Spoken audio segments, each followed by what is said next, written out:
But we begin this hour with a worse than expected U.S. jobs report. The country adding 22,000 jobs in August. That is significantly lower than the 75,000 some analysts had predicted. Unemployment is at a 4.3%. That is the highest rate since 2021. As far as revisions go, the Bureau of Labor Stats now saying the U.S. added 79,000 jobs in July. That is up from 73,000 in the original report. But in June, the economy lost jobs. CBS News MoneyWatch correspondent Kelly O'Grady comes to us live this morning from the New York Stock Exchange for more on all of this. So, Kelly, first off, are you surprised about these numbers? And how are the markets reacting to all of this right now? Not really surprised, Chanel. I mean, look, what we have seen is a continuation of what we've seen the past few months, and that is a significant slowdown in terms of the labor market in the U.S. economy.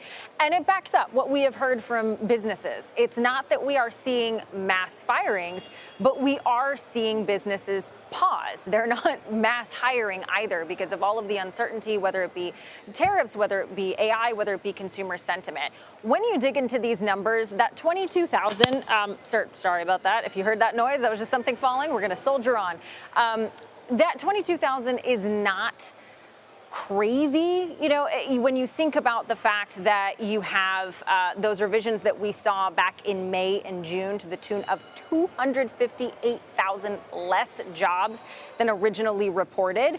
But what this does tell you is there are certain sectors that are losing jobs. Manufacturing, there are certain sectors that are adding jobs. Healthcare in this report. So it's all sort of balancing out to 22,000. The thing that I will note, though, is August, historically, this tends to be a really messy month, and we wouldn't be surprised if we actually saw these numbers revised up. If you just look at the past few years, that has steadily happened. And I will also note this number, it is an August number. It is only September 5th. So these revisions are common as more data comes in, Chanel. Okay, the timing here is so important, Kelly. This, we should note, is the first jobs report since President Trump alleged the last job numbers were inaccurate. And of course, we know that led to the firing of the former commissioner. So I do need to ask, you know, did all this sort of undercut the political legitimacy of the economic data? Don't think so. I mean, certainly there are concerns that the president has expressed, but I will note that a lot of economists had expressed those same frustrations about the data.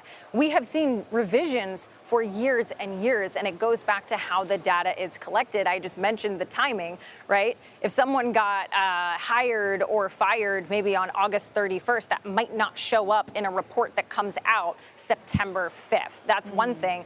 Also, in terms of how the data is collected, it's based on phone calls, some digital databases, but even before the president expressed concern about those revisions in the last report, there were a lot of economists saying, you know, when that first number comes out, it can be revised up, it can be revised down. Based on how the markets are reacting today, don't think that they are seeing this report and saying, hey, this is not trustworthy data. In fact, they're seeing this report and saying, well, this gives the Fed the green light to cut rates when they meet in just under 2 weeks. Okay, some good context there. Kelly O'Grady, thank you. Also want to bring in CBS News White House reporter Willie James Inman for more on this story. Willie, how is the White House reacting to these new numbers this morning? Hey there, Chanel. Good to be with you on this Friday. Well, the White House is downplaying these numbers. In fact, Kevin Hassett spoke moments ago talking about how these numbers not only show the jobs numbers that we've seen in the past month, but that the White House essentially expects them to be revised upwards. Listen to what he said earlier.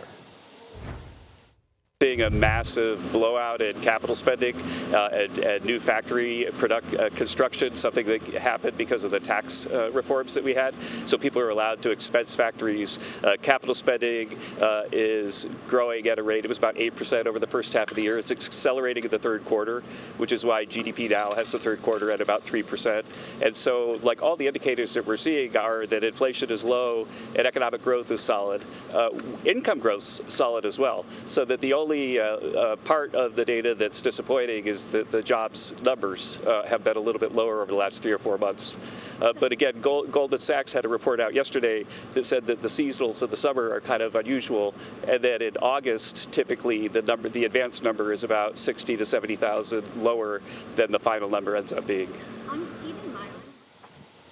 So we can perhaps expect, as Kelly perfectly pointed out, that those numbers may increase as more data comes in and the weeks move forward. But remember, the president has oftentimes not only blasted these numbers, but blasted the Fed for not lowering interest rates. So we'll keep a watchful eye on what Jerome Powell and the rest of the Federal Reserve Board of Governors do in terms of that benchmark interest rate when they meet in the coming days this month. Chanel.